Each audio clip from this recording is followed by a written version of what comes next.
Hey, BG, thanks for taking the time today.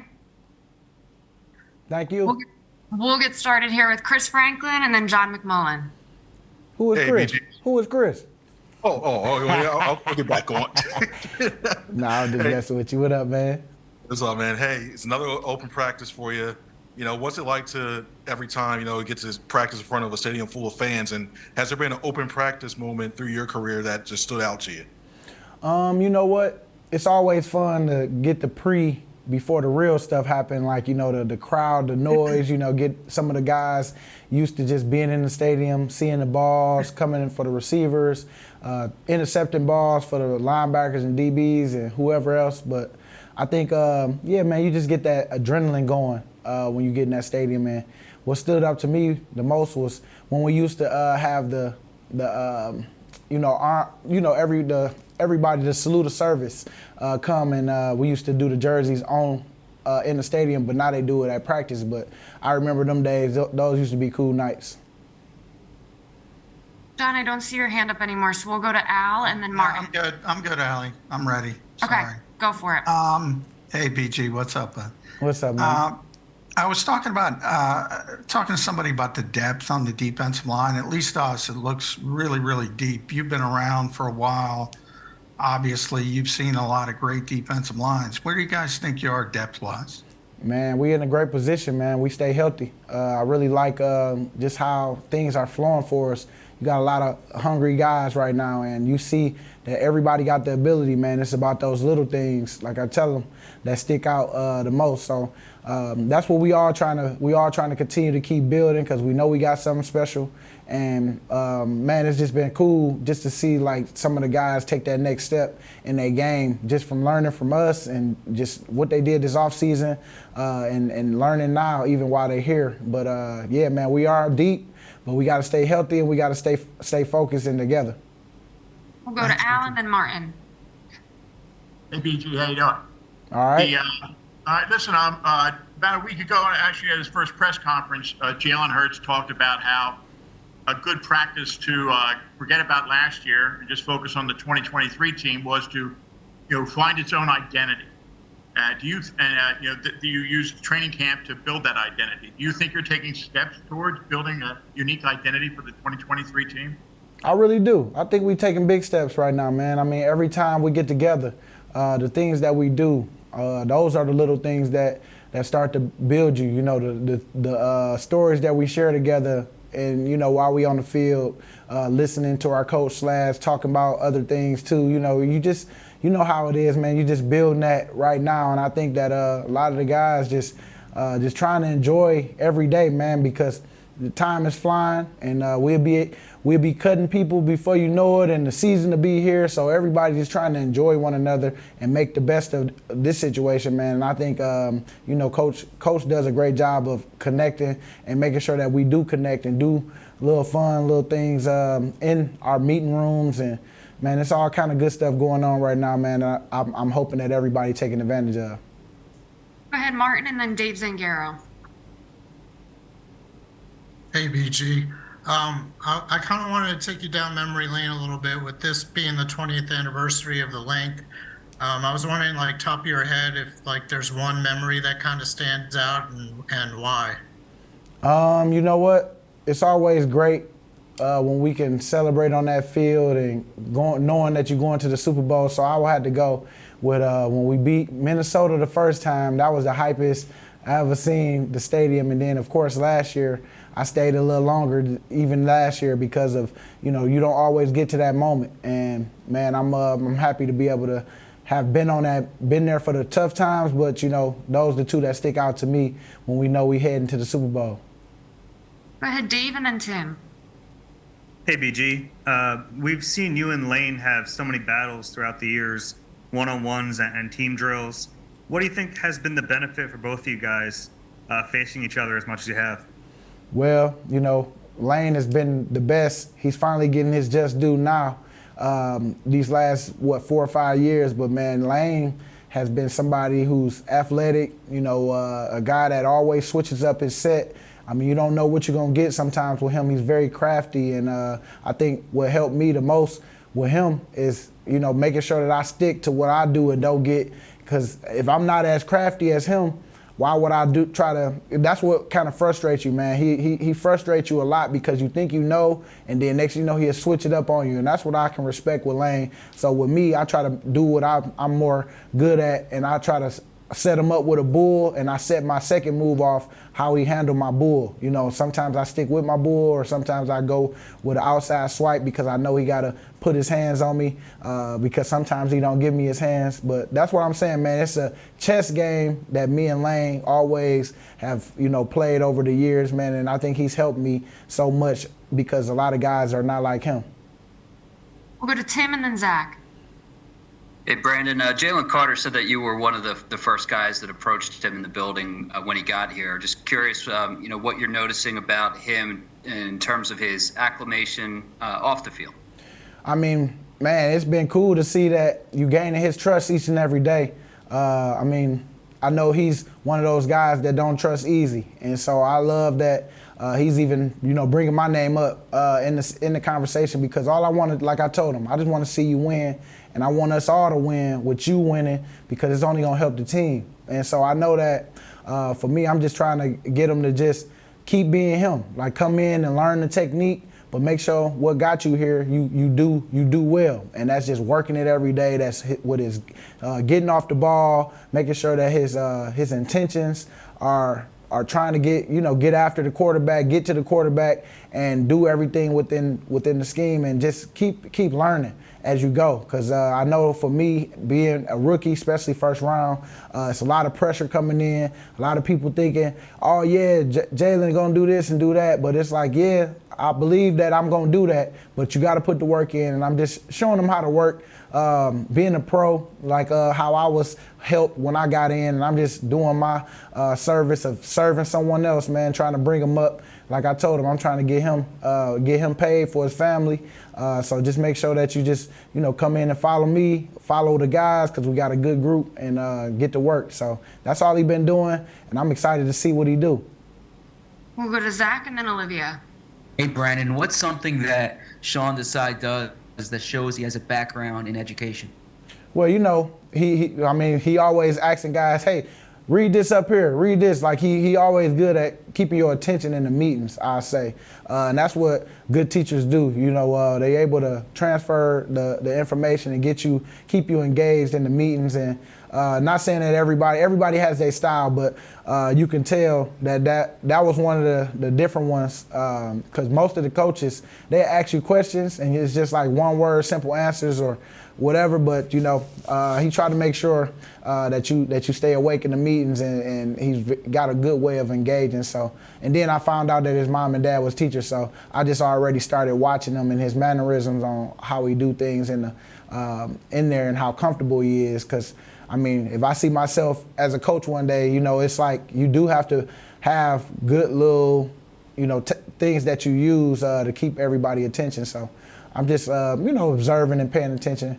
But yeah, that's when I found out, just when I found out his parents were teachers and how he was brought up from talking to him. You know, I started to watch him, and I see little things on why, you know, he's going to be good for us.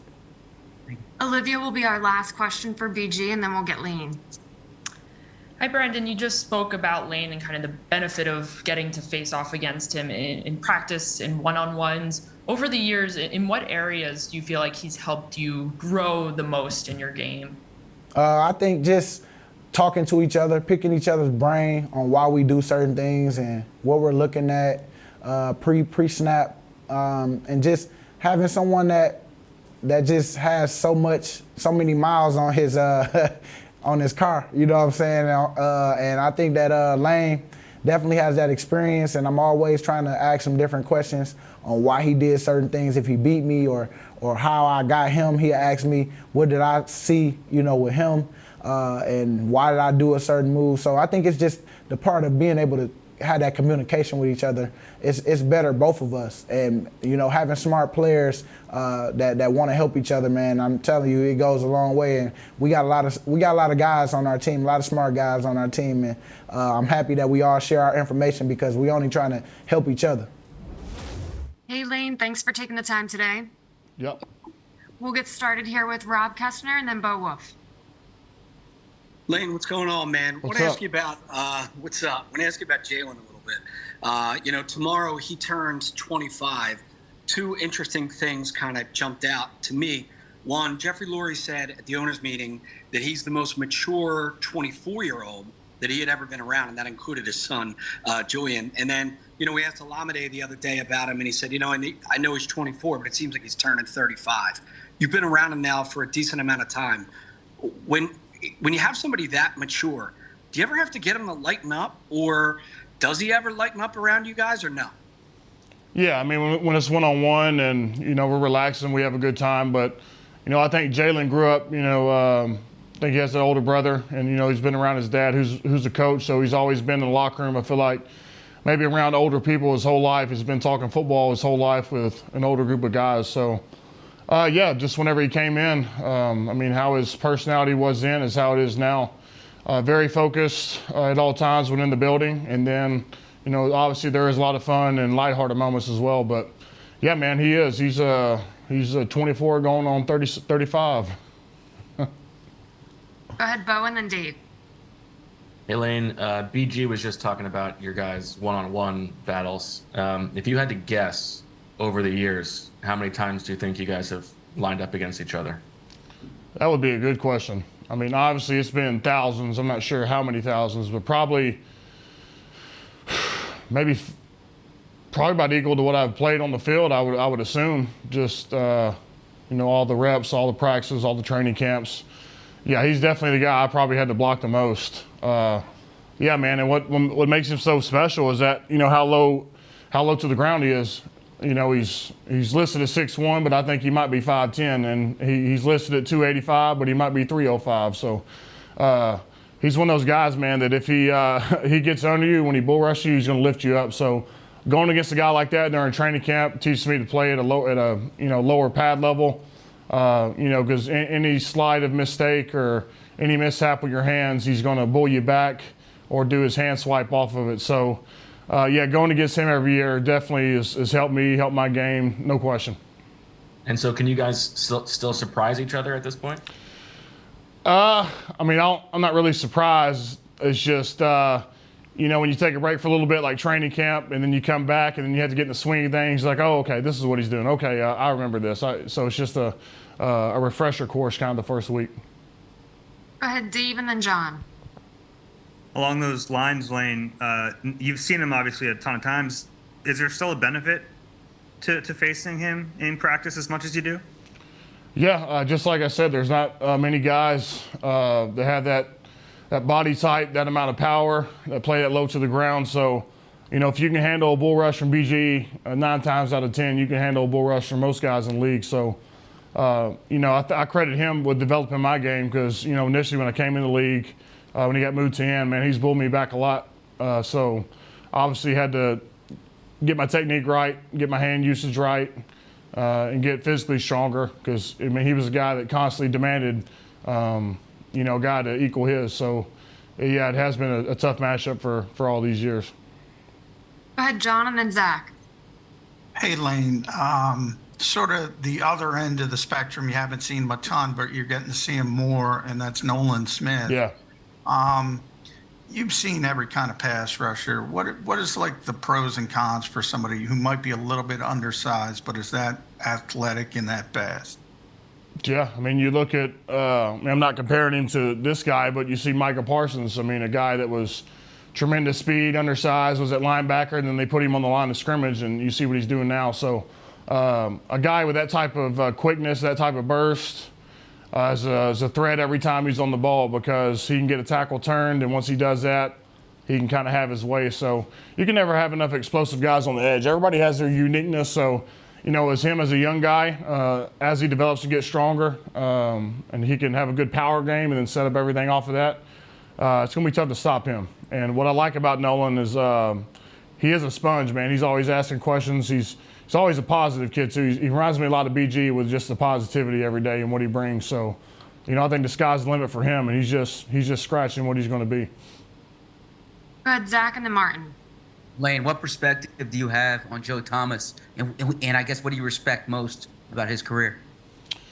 Ooh, I just think the consistency. I think how he handled, obviously his situations with the Browns, losing season after losing season, and how he kept coming back to work. He obviously had that snap streak, but when you look at his game, man, how technical he was the guy that made it look so easy. Like he just made it look ridiculously easy. It looked like he wasn't even trying. And so, guys that make football look that easy are special. There's very few and far between. But as far as consistency, his pass set, how he's able to stonewall everybody throughout the years, how he handled the run game, as a vicious run blocker. But the thing about Joe is just how smart he is. The guy was super smart, understood every aspect of the game, and was another mind along with the center they had there for all those years. So just a truly special player. And I mean, he looks good now. He looks like it looks like a lumberjack, man. He's all leaned up. He looks good. So, man, hats off to Joe. Go ahead, Martin, and then Tim. Hi, Lane. When we last talked to you, it was like the first day of camp, and that was kind of like your first day next to Cam Jurgens and everything. And I was kind of wondering, now that you're like almost 2 weeks into camp, what you're seeing from him. Just how he's developing and everything, and also yourself. I mean, how do you think you're doing? Yeah. Do you feel ready for the season and all that? Yeah, Thanks. man, Cam's the war daddy. He, he comes in. He's super strong. That's the first thing I noticed about him in the weight room, just what type of numbers he's putting up, like 550 in front squat. So one of the strongest guys on the team. What I noticed in practice is just how unbelievably quick he is. A lot like Kelsey when it comes to snap quickness, getting on the second level. He's very good in the screen game, very good getting up to linebackers. So, the longer I play with him, the more reps that I get, the better our chemistry is going to be. But, yeah, we've had some great practices for me. A lot of it's about coming back and, getting in a routine. For me, it's about sticking to my routine during the week so I can get to game day, get to practice day feeling good. I feel explosive. I feel strong. But, really keeping it positive. I have a good time with Kels. We're about 15 years older than everybody else in the room, so we're the old guys in the back. But, yeah, man, I'm just really soaking in my time with my guys, with Stout, and really all the coaches. So, camp is really a unique experience for everybody amidst the chaos. Go ahead, Tim. What's up, Lane? What up? Getting back to Nolan Smith real quick. He said that after practice, like, you would pull him aside and give him some pointers after you guys would go head to head. Curious of what kind of advice you're giving him and, what part of his game you're excited to see develop.